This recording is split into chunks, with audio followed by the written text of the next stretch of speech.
இனிய காலை வணக்கம் அன்புக்குரிய மாணவர்களே. இன்றைக்கி ஒரு அற்புதமான குறள் பார்க்கலாம். துப்பார்க்கு துப்பாய துப்பாக்கி துப்பார்க்கு துப்பாய தூவும் மழை. இக்குறட்பா வான் சிறப்பு என்னும் அதிகாரத்தின் கண் அமைந்துள்ளது. இந்த மண்ணுலகில் எல்லா உயிர்களும் வாழ மழை இன்றியமையாதது. மழை இல்லையேல் மண்ணுலகமே இல்லை. எனவே ஒவ்வொருவரும் உயிர் வாழ இன்றியமையாதது மழை.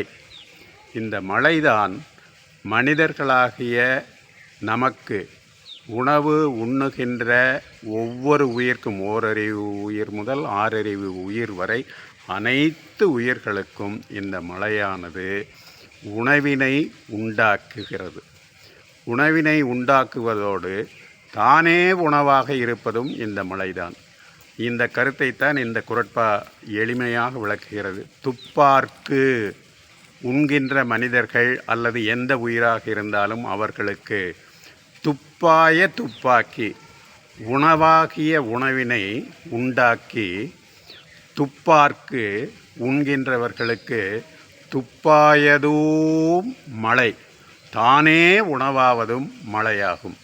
இக்குறட்பாவில் ஒரு நயம், இனிமை இருக்கிறது, அழகு இருக்கிறது. என்னவென்றால், துப்பார்க்கு துப்பாய என்ற சொற்கள் ஒரே சொல்லை போன்று காணப்பட்டாலும் அது வெவ்வேறு பொருள்களில் வருகிறது.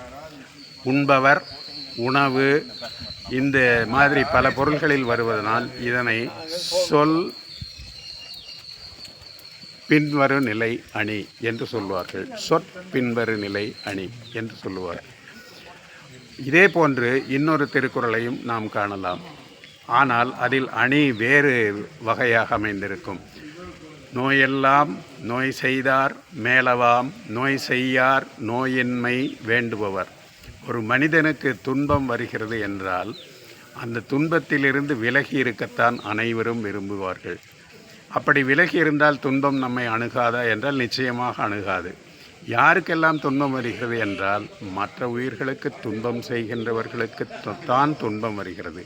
எனவே இந்த துன்பம் இல்லாமல் இருக்கின்றவர்கள் பிற உயிர்களுக்கு துன்பம் செய்யாமல் இருந்தால் துன்பம் இல்லாமல் வாழலாம். இக்குறட்பாவில் நோய் என்ற சொல் மீண்டும் மீண்டும் வந்து துன்பம் என்ற ஒரே பொருளை தருவதனால் இது சொற்பொருள் பின்வரு நிலை அணி என்று சொல்லப்படும்.